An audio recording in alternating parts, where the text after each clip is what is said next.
So before I get started, how many of you here have played consistently some type of sport, be it high school, college, or even professionally? Raise your hands if you have.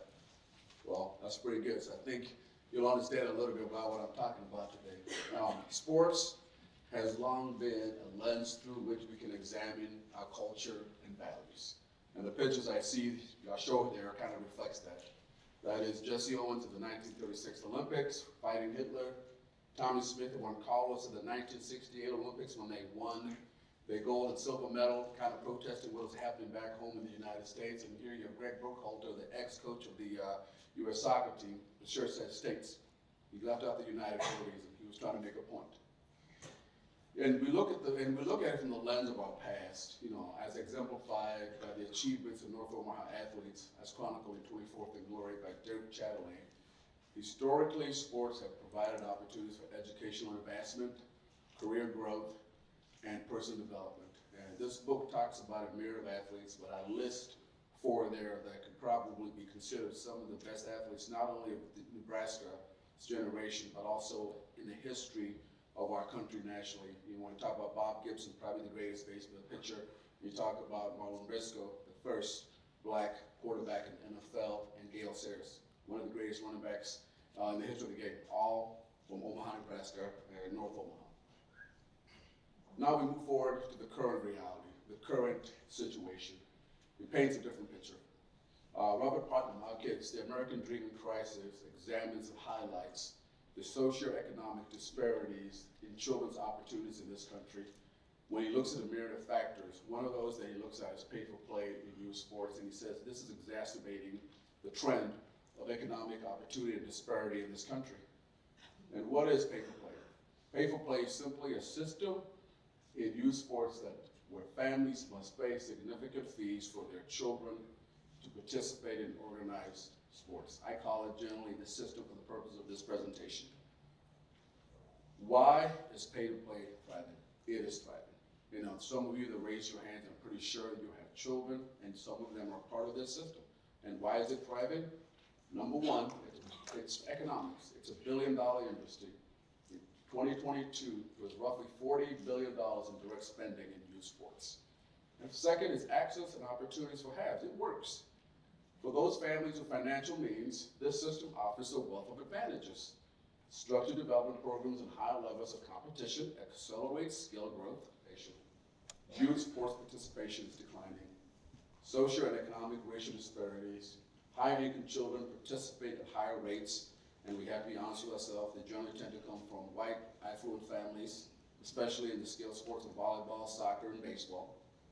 There's been a shift from recreational to a competitive focus, which has basically also resulted in a loss of community-based sports opportunities. Growing up in Omaha, and Chief is here, he'll remember this. If you were a basketball player and you thought you could play, you went down to 24th and Kellam, not the Kellam League. That's where the ball was went. Now, where's everybody go? To the nice little palaces that we've got out in West Omaha. So we've basically taken that community-based sports participation out of a community that needed that opportunity. 6 is college recruitment opportunity. College recruitment has shifted from high school to showcases and tournaments. Showcases and tournaments are those tournaments, those facilities. That's where college coaches are going now, especially what I would call volleyball, softball, the skill sports, baseball.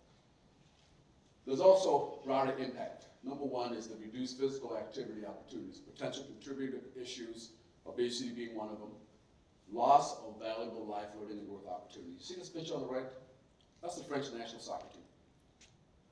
Black, white, Muslim, Catholic, Christian, rich, poor, all toward a single immigrant, native born, all working toward a single purpose of being the best in the world. That's the one thing that sports allows you to do. Sports also has a disproportionate impact on girls. Girls benefit greatly from sports because they experience reduction in heart disease, breast cancer, unplanned pregnancies, obesity while boosting self-esteem. Further, personal development and professional growth. 4 out of 5 female business executives played sports as kids. They have higher rates of college attendance, and 25% are more likely to develop political aspirations. There's also the inequity. Once you're done playing in your club sports, you go play in your high school. Those kids that are playing in that private club system developing advantages. You look at the scores on the right, not fair. You look at the girls' soccer, skill sports, yeah, I could have put up volleyball, I could have put up baseball. Since soccer became a state-sanctioned sport in 1987, 7 schools have won every state championship. Not a single OPS school up there. What's the common factor here?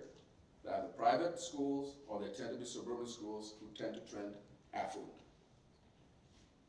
Now, I know I've kind of painted a tough picture, it is a tough picture, but I think there are ways that we as a community can come together and try to maybe unlock this system or maybe transform it. And it's going to require holistic collaboration across multiple sectors. The public sector, our schools, our city. Who are you renting those parks to? Who are you allowing access to those facilities to? Are you giving access to those same groups that are charging these kids $2,000?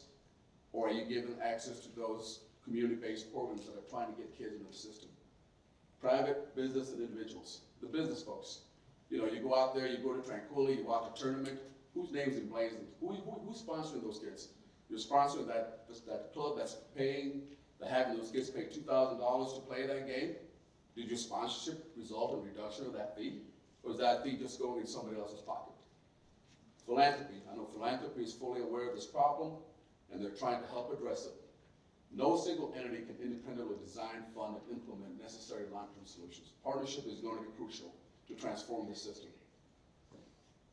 As a community, I think it's incumbent on us that we need to commit to transforming opportunities that promote equal access, ensure every child has opportunities for growth through sports, and balance financial motives with inclusivity. The two do not have to be opposing each other. Our goal should be a system where all children can have equal opportunity to use sports to reach their potential, and remind adults that profiting at the cost of children's opportunity is not an acceptable social value. Why am I so passionate about this? I stand before you as a first generation immigrant kid. Came to this country from Kenya, and what allowed me access to this greater society was sports. And it was through sports that I was given access to mentors and a community that I never would have access to otherwise, which allowed me to go to high school and thrive in high school, which ultimately led to a college scholarship. And that college scholarship led me to law school and led me to why I'm standing here today before you. Understanding my family situation, if I look back and understanding this system that I just told you about, in this current environment, I don't think I could have been standing here before you, because I don't think I would have had that opportunity. So I think it's incumbent on all of us because we're losing leaders. Thank you.